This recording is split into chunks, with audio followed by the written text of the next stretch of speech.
MS വേർഡിൻ്റെ മുകൾ വശത്ത് കാണുന്ന സൂപ്പർസ്ക്രിപ്റ്റ്, സബ്സ്ക്രിപ്റ്റ് എന്നീ ഓപ്ഷൻസിനെ പറ്റിയാണ് നമ്മൾ ഈ വീഡിയോയിൽ സംസാരിക്കുന്നത്. അപ്പോൾ നമുക്ക് X1, Y2 അതുപോലെയൊക്കെ നമുക്ക് ഒരക്ഷരത്തിൻ്റെ താഴെ ചെറുതായിട്ട് മറ്റൊരു ലെറ്റർ അല്ലെങ്കിൽ മറ്റൊരു അക്ഷരം കൊടുക്കുവാൻ വേണ്ടിയാണ് നമ്മൾ സബ്സ്ക്രിപ്റ്റ് എന്ന ഓപ്ഷൻ ഉപയോഗിക്കുന്നത്. നമുക്കൊരു എക്സാമ്പിൾ നോക്കാം. ഇവിടെ X എന്ന് ഞാൻ ടൈപ്പ് ചെയ്തിട്ടുണ്ട്. അതിന് താഴെ എനിക്ക് വലിപ്പം കുറച്ച് ഒരക്ഷരം കൊടുക്കേണ്ട ആവശ്യമുണ്ട്. ഞാനിപ്പോൾ 2 എന്ന ലെറ്റർ ടൈപ്പ് ചെയ്യുകയാണ്. അപ്പോൾ നോക്കി അവിടെ നമുക്ക് സബ്സ്ക്രിപ്റ്റ് എന്ന ഓപ്ഷൻ സെലക്ട് ചെയ്ത ശേഷം എനിക്ക് Xൻ്റെ താഴേക്ക് വളരെ ചെറുതായിട്ട് 2 എന്ന് ടൈപ്പ് ചെയ്യാൻ സാധിക്കുന്നുണ്ട്. നമ്മൾ X1, Y1 എന്നൊക്കെ ടൈപ്പ് ചെയ്യുന്നതിന് വളരെ സഹായകരമായിട്ടുള്ളൊരു ടൂളാണ് ഈ പറയുന്ന സബ്സ്ക്രിപ്റ്റ് എന്ന് പറയുന്നത്.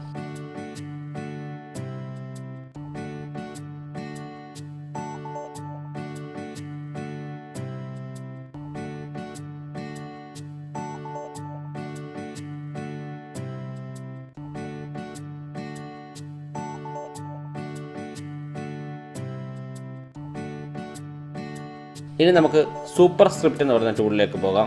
നമുക്ക് X³ Y³ അല്ലെങ്കിൽ X² അതുപോലെയൊക്കെ ടൈപ്പ് ചെയ്യാൻ വേണ്ടി നമ്മൾ ഉപയോഗിക്കുന്ന ഒരു ടൂളാണ് ഈ പറയുന്ന സൂപ്പർസ്ക്രിപ്റ്റ് എന്ന് പറയുന്നത്. ഇവിടെ ഞാനിപ്പോൾ X² എന്ന് ടൈപ്പ് ചെയ്യാൻ പോവുകയാണ്. ഞാൻ X എന്ന് ആദ്യം ടൈപ്പ് ചെയ്യുന്നു. അതിനുശേഷം സൂപ്പർസ്ക്രിപ്റ്റ് എനേബിൾ ചെയ്തുകൊണ്ട് 2 എന്ന് ടൈപ്പ് ചെയ്യുന്നു. അപ്പോൾ നമുക്ക് X² എന്ന് വരുന്ന കാണുവാൻ സാധിക്കുന്നുണ്ട്.